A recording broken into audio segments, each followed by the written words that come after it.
तेजस्वी यादव को नवी फेल कह रहे हैं और उनका ये कहना है कि मैंने जो आदमी एक मुख्यमंत्री रहते हुए अपने बच्चे को एक बढ़िया शिक्षा हमारा नेता से बहस कर लेना प्रशांत कहते हैं कि आधा कश्मीर उन्होंने छोड़ दिया। मेरा मानना ये है कि आधा कश्मीर उन्होंने अब रहा बंद करने की बात, तो नरेंद्र मोदी जी का बीजेपी का ये ट्रिक है। जब जब चुनाव ट्रंप से क्यों डरेंगे, तो मोदी जी जाके चुनाव लड़ाई लड़ रहे हैं कि हमारा सैनिक चुनाव लड़ाई लड़ रहा है। जरूर न्यूज में आप सबका स्वागत है। इस वक्त हम शिवहर जिला में मौजूद हैं और हमारे समक्ष आरजेडी के वरिष्ठ नेता जो अभी तक 3 बार के विधायक रह चुके हैं, एक बार शिवहर से विधायक रहे हैं और 2 बार से अभी वर्तमान में बेलसर से विधायक हैं। तो हम इनसे ये जानने की कोशिश करेंगे सबसे पहले यहाँ की स्थानीय समस्याओं के बारे में, फिर उसके बाद से हम बिहार स्तर की राजनीति के बारे में बात करेंगे। तो सर संजय जी, आपका जरूर न्यूज में स्वागत है। सबसे पहले आप ये बताइए कि शिवहर जिला में सबसे मुख्य समस्या आप क्या देखते हैं? सबसे पहले तो आपके चैनल को और आपके जो व्यूजर हैं उसको हम धन्यवाद, अपने तरफ से धन्यवाद देते हैं कि आपका चैनल आगे बढ़े। थैंक यू और जी, तो आप शिवहर में सबसे मुख्य समस्या क्या देखते हैं जिसको आपको लगता है कि अभी जो 20 वर्षों से एनडीए की सरकार है जो अभी तक उसको दूर नहीं कर पाई है? देखिए, शिवहर में रेल लाइन की समस्या भारी समस्या जी। लालू जी 2009 में यहाँ इनका सीतामढ़ी से बापू धाम मोतिहारी के लिए लेने का प्रस्ताव दिया गया था 2009 में।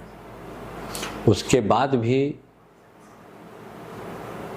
20 में आकर 10 साल तक उनको सरकार थी, बीजेपी की सरकार थी केंद्र में, तो भी इसको काम नहीं किया गया। इसमें शिवहर को, बिहार का एक ऐसा जो जिला है शिवहर, जहाँ रेलवे लाइन से नहीं जुटा हुआ है। जो रेलवे लाइन से जो जिला नहीं जुड़ता है उसका दुर्भाग्य माना जाता है। मतलब यहाँ से कोई बड़ी ट्रेन दिल्ली के लिए या दूसरे ये स्टेट्स के लिए नहीं चलती? नहीं, रेल लाइन है ही नहीं। रेल लाइन ही नहीं है? नहीं है। जैसे कि बिहार के 38 जिला में लाई जाती है रेलवे लाइन है, लेकिन मेरा शिवहर जिला में एक ऐसा है कि जहाँ पर रेल लाइन नहीं है। शिवहर जिले का भौगोलिक स्थिति ये है कि पूर्व में बागमती है, उत्तर में बागमती है, पीछे आपके पश्चिम में गंडक का पानी आ जाता है, तो ये चबूतरे टाइप का ये जिला है। फिर भी आज के ज़माने में इंजीनियरिंग कहाँ से कहाँ तक पहुँच चुका है और 20 वर्षों से एनडीए की सरकार है, शिवहर जिला में अभी तक रेलवे लाइन नहीं बिछा है, तो ये तो सोचनीय विषय है एकदम। देखिए कि सरकार बिहार में केंद्र को जब जब चुनाव हुआ है उनको एमपी दिया बिहार, और शिवहर भी थी जी। देने के बाद भी एमपीस का काम है, जो एमपीस बनते हैं उनका काम है कि हम अपने क्षेत्र में केंद्र सरकार का पैसा ले आके खर्च करें। एक मूलभूत है कि रोड होना अनिवार्य है, रेलवे लाइन अनिवार्य है, तो दोनों में से गप है इसमें। अच्छा, बिहार के, अच्छा यहाँ पे शिवहर जिला में क्या कोई बड़ी फैक्ट्री है जहाँ लोगों को रोजगार मिलता हो? बिहार में फैक्ट्री नहीं है तो शिवहर में क्या कहते हैं? जब टापू जगह में फैक्ट्री क्या लगाएगी? कोई चीनी मिल वगैरह? चीनी मिल 10 साल से बंद था, 15 साल से। लोगों ने आत्महत्या करने के बाद हुआ तो सरकार ने अब की बार चालू करने की बात कर रही है। विगत 1-2 वर्षों में? 1 वर्ष नहीं पूरा है। उसके बाद भी चीनी मिल में 50,000 जो कृषक हैं उसका क्रेडिट कार्ड लेकर कंपनी ने हपस लिया। जब उसका बेटा बेटी का ब्याह नहीं हो रहा है, कुछ नहीं हो रहा है, हम कृषक थे उनको माल दे रहे थे, गन्ना दे रहे थे, उस गन्ना के एवज में भी कंपनी ने उसका बैंक से उसको लोन ले लिया, कृषि लोन, और सब फंसे हुए हैं। बिहार में आरजेडी पार्टी किन मुद्दों पर चुनाव लड़ने की कोशिश कर रही है? देखिए, हमारा तक कमाई, हमारे नेता का जो नेता हैं आदरणीय तेजस्वी यादव जी, सिंचाई, कमाई, लिखाई, पढ़ाई लिखाई सब में वो काम करते हैं, बेरोजगारी में ये मुद्दा मेरा है।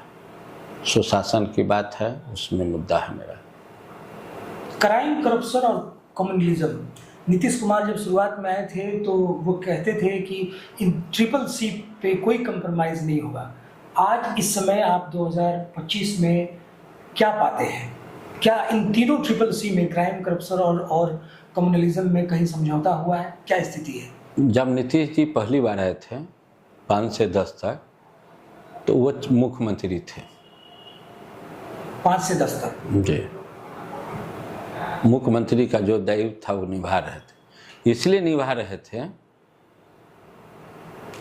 कि हम लोगों ने, केंद्र में यूपीए की सरकार थी, हमारी सरकार थी, तो 5 रुपया बिहार में खर्च होना था, उसके बदला में 200 रुपया मिलता था।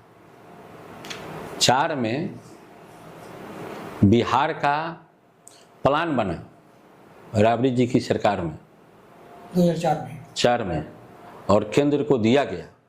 केंद्र में हमारी सरकार थी, पूरे को बजट को मान लिया गया केंद्र ने, और मानने के बाद पैसा बिहार को आ गया। चुनाव हुआ 5 में,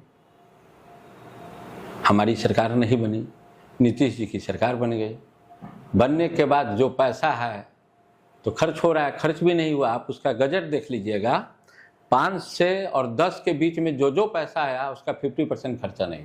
2005 से 10 के बीच में आप कह रहे हैं कि वो मुख्यमंत्री थे, तो ये तो आपने उसको काल में बांट दिया। अगर काम में बांट करके देखना हो तो आपको क्या लगता है कि नीतीश सरकार ने कौन से क्षेत्रों में बढ़िया काम किया है? ईमानदारी से आप कुछ क्षेत्रों के नाम बताइए जिसमें आपको लगता है कि बढ़िया काम हुआ है।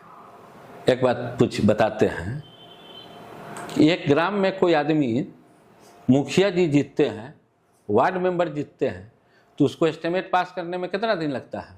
2 महीना। हमारा ही काम, हम जो प्रोजेक्ट बनवाए पूरे बिहार का, प्रोजेक्ट बनाने के बाद टेंडर निकाले, टेंडर निकालने के बाद आए और सब ठेकेदार लोगों ने काम ले लिया। लेने के बाद आप आए और उस ऊपर बैठ गए, तो कहे कि हम आए और काम स्टार्ट कर दिए। आप एक बात बताइए कि 10 के बाद आपको बिहार में क्या मिला है? आप बताइए ना, 10 के बाद क्या नया चीज मिला आपको? जैसे हम बिहार में घूम रहे हैं तो सड़कों की स्थिति तो लोग ये मान रहे हैं कि काफ़ी बेहतर है, बिजली की स्थिति को भी लोग मान रहे हैं कि बेहतर है, और शिक्षा में कम बेश लोग मान रहे हैं कि स्थिति सुधरी है। लेकिन 20 वर्षों में लोगों का ये कहना है कि पलायन नहीं रुका है और रोजगार नहीं मिला है। चलिए, हम आपका पहले जो 3 आइटम बताएं उसका जवाब दे रहे हैं। आपने कहा कि रोड की स्थिति अच्छी है, ठीक है, तो पैसा कहाँ से आया था 10 तक? और 10 के बाद केंद्र सरकार ने कितना पैसा दिया? हमारे स्वर्गीय रघुवंश बाबू ने बिहार को आगे बढ़ाने के लिए रोड में भारत सरकार का 9 एजेंसी यहाँ के बैठा दिया गया था बिहार में, और सबके सर्वे कराकर टेंडर करा। बिहार का 2 एजेंसी मात्र काम कर रहा था, ग्रामीण विकास का एजेंसी ही मात्र अपने सर्वे में करा रहा था। लेकिन बिहार की उन्नति के लिए भारत सरकार का 9 एजेंसी आकर यहाँ पर बिहार में 5 से और 10 के बीच में पूरे बिहार के जाल बुनकर एस्टिमेट बनाकर टेंडर कराने का काम किया रघुवंश बाबू। ठीक है, मुख्यमंत्री वो हैं तो उनका नाम हो रहा है, लेकिन काम हमारे नेता रघुवंश, स्वर्गीय रघुवंश बाबू ने किए, लालू जी ने किए, उनको बनाए थे तब ने किए। इस समय बिहार में एक नई पार्टी आई है, जनसुराज पार्टी, और काफ़ी प्रशांत किशोर जी काफ़ी एक्टिव दिख रहे हैं।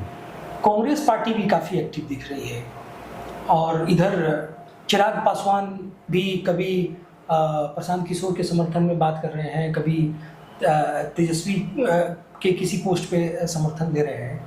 बिहार में राजनीति किस तरफ जाती हुई आपको दिख रही है? देखिए, सबका अधिकार है चुनाव लड़ना, सब चाहते हैं कि हम नेता बने, ये तो लोकतांत्रिक अधिकार है, अधिकार है तो लड़ना है। तो हमारे नेता आदरणीय तेजस्वी यादव जी तो A to Z की पार्टी बनाई हुई है ना। आज कोई नेता ये थोड़ी बता रहा है कि हम इस मुद्दे पर काम आपसे बात कर रहे हैं, न बीजेपी का औकात है न जदयू की औकात है। उन्होंने जितना वादा किया कहाँ पूरा फुलफिल कर रहे हैं। कहे थे कि बेरोजगारी खत्म कर देंगे, खत्म नहीं हुआ। उन्होंने कहा कि क्राइम खत्म कर देंगे, खत्म नहीं हुआ। उन्होंने कहा जो भी मुद्दे रखे उस पर तक काम कर नहीं रहे हैं। आप ये बताइए कि प्रशांत किशोर तेजस्वी यादव को नवी फेल कह रहे हैं और उनका ये कहना है कि मैंने जो आदमी एक मुख्यमंत्री रहते हुए अपने बच्चे को एक बढ़िया शिक्षा नहीं दे सका, या खुद तेजस्वी यादव जब बिहार में एक अच्छे पद पर आए, डिप्टी सीएम हुए, तो उनको बाद में जल करके मैट्रिक या +2 जो भी है पास कर लेना चाहिए था। इसको आप कैसे देखते हैं? क्या ये राजनीति में बहुत आवश्यक चीज़ है? देखिए, भारत के संविधान में ये लिखा हुआ है कि अंगूठा छाप भी प्रधानमंत्री बन सकते हैं, क्योंकि जनता को चुनना है। जनता को चुनना है। पढ़ा लिखा होना ये गारंटी नहीं है कि आप बुद्धिमान हैं। तो आपको क्या लगता है ये चीज़ कहीं ना कहीं माने एक पॉलिटिकल मुद्दा बनता है, कहीं किसी रूप में बाधा के रूप में आप देखते हैं इसको? नहीं, इसको मुद्दे नहीं है। हमारा नेता से बहस कर लेना प्रशांत किशोर जी, अंग्रेजी में बात करें, हिंदी में बात करें, उर्दू में बात करें, जिसमें बात करना है, जिस मुद्दे पर उनको बात करना है। हमको ज्ञान से न मतलब है, बिहार के विकास से न मतलब है, कि सर्टिफिकेट से मतलब है। ऑपरेशन सिंदूर हुआ और 4 दिनों के अंदर संघर्ष विराम हो गया। हम कई जगह गए, लोगों से बात किया, काफी लोग, इवन जो भारतीय जनता पार्टी के सदस्य हैं वो भी नाराज दिखे कि नहीं, ये युद्ध विराम इतना जल्दी नहीं होना चाहिए था। क्योंकि जब हमारा देश आजाद हुआ था उस समय पंडित जवाहरलाल नेहरू कई महीनों तक पाकिस्तान से लड़ते रहे कश्मीर के लिए, और राजा हरि सिंह काफी अंतिम समय में उन्होंने पेपर पे दस्तखत किया। उस समय जब भारत की स्थिति बड़ी खराब थी, कई महीनों तक वो लड़ते रहे, और यूं कहा जाए तो आधा कश्मीर उन्होंने ले लिया। लोग ये कहते हैं कि आधा कश्मीर उन्होंने छोड़ दिया, मेरा मानना ये है कि आधा कश्मीर उन्होंने लिया था, क्योंकि वो तो हमारा हिस्सा था नहीं। अंत समय में हरि सिंह ने उस पर एग्रीमेंट पे साइन किया और भारतीय फौज इधर से गई। तो उस समय जब भारत की स्थिति बहुत सही नहीं थी और मिलिट्री में सारे ब्रिटिश आर्मी के लोग ही उस समय भरे हुए थे, कमांड उन्हीं के अंदर में था। और इस वक्त जब भारत इतना प्रधानमंत्री नरेंद्र मोदी की ये सरकार में, और देश तो आगे बढ़ा ही है, और उनकी सरकार में युद्ध होता है, संघर्ष होता है, और 4 दिनों में संघर्ष विराम हो जाता है। इसको आप कैसे देखते हैं? पहले ये बात बताइए, पंडित जवाहरलाल नेहरू जी 95,000 सैनिक को उन्होंने बंधक करा लिया, पाकिस्तान का बंधक बना लिया, देश जीत। उसके बाद देश हमारा उस समय 7 दिन के खाने का मोहताज था। जब देश आज़ाद हुआ था, पाकिस्तान बटा था, मात्र 7 दिन का था हमारे देश में खाना। उसके बाद भी चुनाव लड़ाई हुआ। लड़ाई होने के बाद भारत के सैनिक ने पाकिस्तान को बिलगाया, नहीं कि नरेंद्र मोदी जी वहाँ जाकर बैठ गए। देश की रक्षा करने के लिए भारत के जो हमारे माँ भाई बहन जो सैनिक में काम कर रहे हैं, सरहद पर वो अपना जान न्यौछावर कर रहे हैं, उनका देन है। अब रहा बंद करने की बात, तो नरेंद्र मोदी जी का, बीजेपी का ये ट्रिक है। जब जब चुनाव हुआ है, नहीं बता रहे ना, जब जब चुनाव हुआ है तो नरेंद्र मोदी जी चुनाव के माहौल में करते हैं। लेकिन हमको ये नहीं मानना है जो अभी पाकिस्तान का जो हुआ है, ट्रंप से क्यों डरेंगे? क्योंकि 1971 में इंदिरा गांधी को अमेरिका रोकते रह गया और उस समय भारत नहीं रुका। हाँ, कहा इंदिरा गांधी जी बोली, वो बोले कि हमको परमाणु बम गिरा देंगे, तो क्या गिरा के देखो। डायरेक्ट अमेरिका ने बोला था इंदिरा गांधी जी को कि हम परमाणु बम गिरवा देंगे। कहा कि ठीक है, हमारा काम है लड़ाई लड़ना, उनका काम है लड़ना, लेकिन परमाणु बम का धमकी मत दीजिए, गिरवा दीजिए, उसका पाकिस्तान नजर नहीं आवेगा। तो एक साहसी महिला प्रधानमंत्री हमारे देश के स्वर्गीय इंदिरा गांधी जी थी। आप नया जो इतना दिन में देश आज़ाद हुआ, देश आज़ाद होने के बाद हमारे पास रिफाइल आ गया, जितना आइटम हो गया हमारे देश में सब हो रहा है। तो मैं मोदी जी जाके लड़ाई लड़ रहे हैं कि हमारा सैनिक लड़ाई लड़ रहा है और ऑर्डर दे रहे हैं। बिहार में कुछ कोई ये मुद्दा बनने वाला है ऑपरेशन सिंदूर? ऑपरेशन सिंदूर कुछ है ही नहीं मुद्दा इसमें। बिहार में चाह के भी मुद्दा वो नहीं पूरा कर सकते। अच्छा, आपको क्या लगता है इस समय नीतीश कुमार, अमूमन देखा जा रहा है मीडिया में कि कुछ उटपटांग हरकतें करते हुए दिख रहे हैं, क्या सही में उनकी मानसिक स्थिति ठीक नहीं है? देखिए सर, वो हमारे गार्जियन हैं, हम उस जवाब हमारे नेता देते हैं। हमारे नेता आदरणीय तेजस्वी यादव जवाब देते हैं, आप सुनते भी हैं, तो सवाल हमसे मत पूछिए। अच्छा, इस बार क्या लगता है 243 सीटों में कितनी सीटों पे आरजेडी की बढ़त हासिल होगी? अब हमारे पास तो नीतीश जी और बीजेपी के खिलाफ मुद्दा ही मुद्दा है। कोई आदमी 20 साल हुकूमत में हो और बिहार का तरक्की नहीं हो, ना कोई फैक्ट्री लगा हो, ना कुछ लगा हो, तो किस बात के लिए आप रहिएगा? हमारे नेता ने 17 महीना में नौकरी तो 5 लाख दिए ना। नीतीश कुमार कहते हैं कि ये तो हमारा देन है। ठीक है, अच्छी बात है, मुख्यमंत्री जी हैं, तो 20 साल से थे तो क्यों नहीं दिए? हमारे ही साथ क्यों मिला? इस 17 महीने में ही क्यों मिला? प्रश्न तो है। इनसे पहले 17 महीना से पहले उन्होंने कहते थे कि इसका वेतन कौन देगा, और अब दिया जा रहा है। दिया जा रहा था। हमारे नेता ने फ्यूचर बनाया, सोच बनाया कि हम पैसा कहाँ से देंगे, मुख्यमंत्री जी को बताया गया, तो कलम से उनका होना है, लेकिन काम तो हमने न किया। हमने बताया कि इस तरीका खाली जगह हम इस हिसाब से पैसा देंगे और आप बहाल कीजिए। कोई गार्जियन को अकल बताने पर गार्जियन वकील होगा कि जो काम कराएगा उसका अकलमंद होगा। हमारे नेता ने, आदरणीय तेजस्वी यादव ने पूरा विजन दिए, तब उस पर काम कर रहे हो। जब विपक्ष में आप किसको देखते हैं? आपको क्या लगता है विपक्ष में कौन आएगा? प्रशांत किशोर, एनडीए? अब विपक्ष सब विपक्ष होता है, सरकार है हमारी। कौन आ सकता है मुख्य बड़ी विपक्षी पार्टी? क्या आपको लगता है? हमसे जो लड़ेगा सब विपक्षी है, चाहे प्रशांत किशोर जी लड़े, जदयू लड़े, बीजेपी लड़े। विधानसभा में अरे विधानसभा में हम बता रहे हैं, हमारी सरकार बनना तय है। हम A to Z के पार्टी नाम पर लेकर काम कर रहे हैं, सबका साथ सबका विकास, वो नारा लगा रहे हैं, लेकिन सबका साथ और सबका विकास नहीं है। हम A to Z का सामाजिक न्याय का जो स्तर होता है उसको लेकर हम लोग चल रहे हैं। न्याय मिलना चाहिए, बेरोजगारी खत्म होना चाहिए, शिक्षा में उन्नति होना चाहिए, उसके बाद किसान को मिलना चाहिए, दवा मिलना चाहिए। हमारे नेता बने तो 600 आइटम दवा का नाम लिए। पहले तो सरकार थी ना, स्वास्थ्य मंत्री हमारे नेता बने, उन्होंने 600 आइटम मेडिकल में देने का काम किया कि ये मिला जाएगा।